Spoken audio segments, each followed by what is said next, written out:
Hi, welcome to So Let's Sew with Wendy. Today I'm just going to talk you through the Quilted Skinnies. It's a couple of books you can get. You can get them on Amazon, about £10 to £12 each. One of them is called Say It with Skinnies, which is what I'm going to concentrate on today. I'll just show you a couple that I've been making. This is one for your sewing room, Create.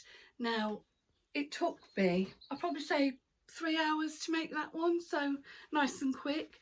Here's another one, which is chickens, which I guess would probably go in your kitchen. That again was quite simple to make. The important thing is you're going to need Bonder web. That's a beachy one. There we go. And I think this one's my favourite. Kiss the Cook. This one was super easy to make, didn't take long at all. And if you can see that, be happy. When I shared them on the Sewing Street fan page, quite a lot of the ladies, oh sorry, there's another one that's work in progress, wash and dry. That would be nice in the utility room, I think. Sorry, yes, back to where we were. A lot of the ladies like the balloons, just says rise up. Now, if you buy the book, you'll get the pattern, but I could actually show you how to do this, whereas you wouldn't need a pattern. The background is 29 by 15. I've been using calico. One, it's quite inexpensive, it's really cheap to buy, but also I think it gives it a more retro look. I think the one I did with on actual white fabric was Kiss the Cook, but I think I'm going to go stick with my calico. Now, to make this, all you need to do is draw a balloon on a piece of paper and just draw 3 different sizes. You just cut them out and play with the sizing of how it is. Then you need, let me go a bit closer, you need the little baskets that's underneath. Again, you just need 3 of them, and they, you know, we've got a small, a medium and a large. Now, actually decorating the balloons is simplicity itself. If I just stand up, you see I did a wiggly line and sewed that on. That's this line here, and then for the bunting, it's just tiny triangles stitched on. What did I do? Oh, yeah, I did bunting for that one. And I did a zigzag in a blue and then some bunting in the sort of multicoloured red. But this one I think would probably be the easiest one to make without having to buy the book. Then all you need to do is just do a cloud. I think we can all, there's 2 clouds. There's one at the top and one down the bottom. I guess the hardest thing to do would be to do the words rise up. But if you're careful, you can just go on the internet and trace them, and you know, it's as easy as that. So all I did was I cut my shapes out, I used Bonder web, I did the layering, I've stuck them on, and now what I'm going to do is I'm just going to use a zigzag stitch to go around. So if I just show you that, let me move my camera so we can actually see the sewing machine. No, let's put it round here. Oops.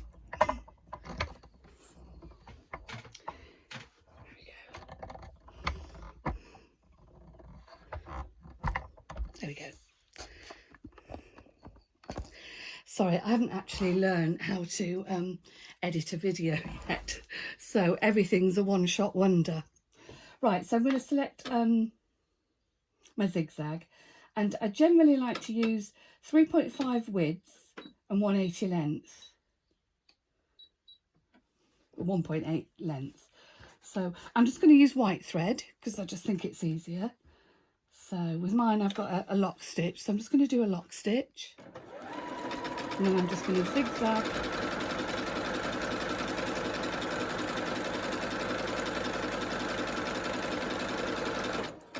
Now the foot that I'm using is an open toe applique foot, and to be fair, I keep this foot on most of the time.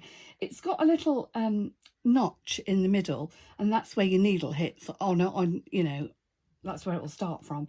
But I just prefer this foot to anything else, especially when you are doing a plique. So let's just carry on round.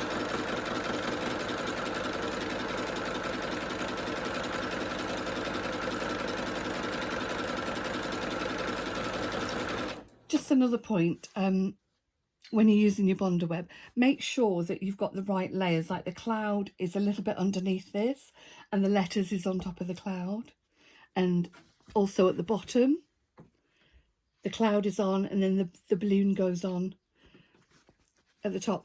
Because they're such simple shapes, you really don't need a pattern for these, and they do look quite spectacular when they're finished.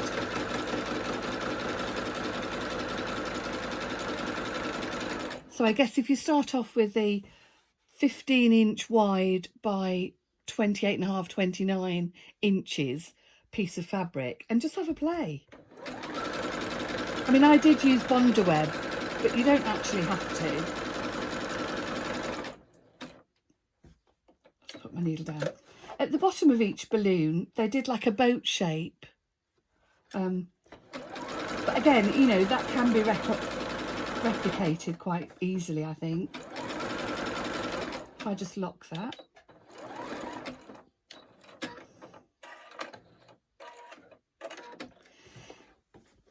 That's the boat shape I was talking about. So they did a balloon, they cut the end off it and put this on. I think it's just to give it a bit of, I don't know. Anyway, they did it, so let's do that. So I'm just going to run a zigzag along here.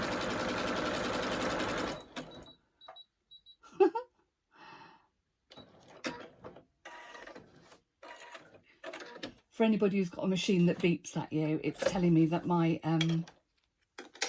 bobbin thread has run out, and sure enough it has. It's just so if anybody wants to know how to thread a Singer modern Quilter 8500, here you go. And it's as easy as that. Put the cover back on, and where was I? Oh yes, I was going across there. So I'll just go to where I finished, do a locking stitch,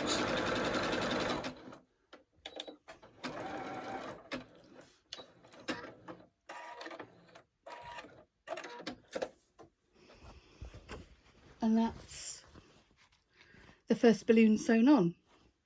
Now I drew the lines connecting the balloons to the basket, and I was going to hand embroider them. Then on my machine I have, oops, a sort of double stitch. I think it's the one that you would use if you were going to do elasticated fabric or stretch fabric, sorry. So it's my stretch stitch. So we'll just try that now.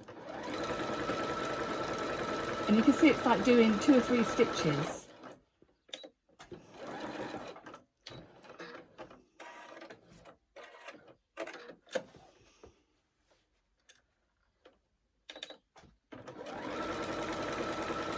So I'm just following the lines.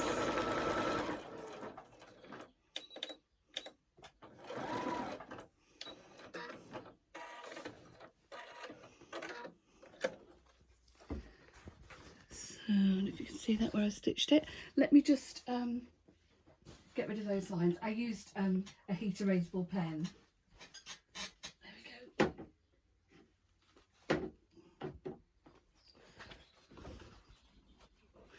So there we are.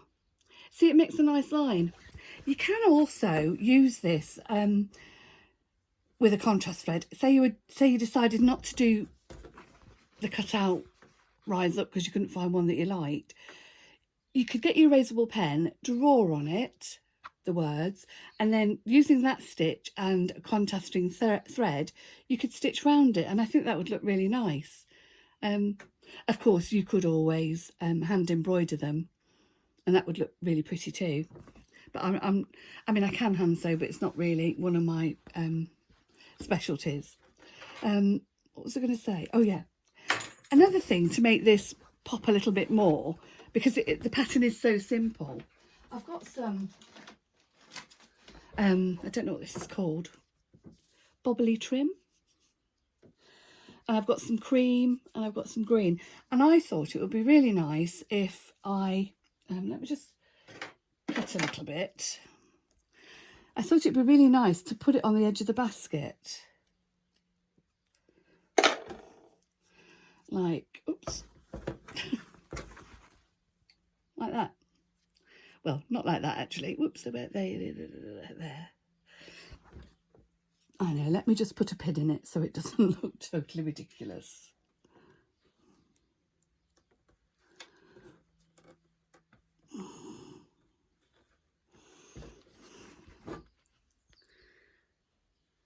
Where is it? There it is. See, now that's given it a little bit of texture as well. And then once you've like quilted it, you put your batting on and then your backing. What I generally do is I leave things like this, like the trimmings. I won't do those now. I'll just do the basic, you know, and then I'll quilt them so that when I'm doing all these lines and, you know, little things here, I'll be quilting them, you know, doing them through the batting. Okay, so I hope that's been helpful. The book is Say It With Skinnies, and there's also another book called Quilted Skinnies. This one, everything has words on it, if you like. So there's Kiss the Cook, because she's an American lady. She's done the Let Freedom Ring. There's the Rise Up. See, in the book, it gives you a layout, so you know you do your creases, and then it helps you reposition everything. It's a really good book to have. But obviously in these, there's wash and dry, look,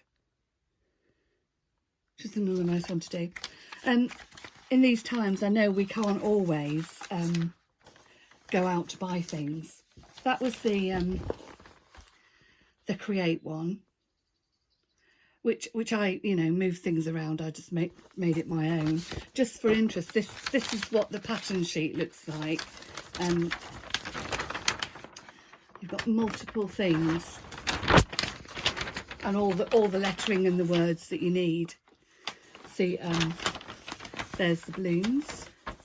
See, you've got your top part, your end bit, your baskets. So as I say, it's a really good book.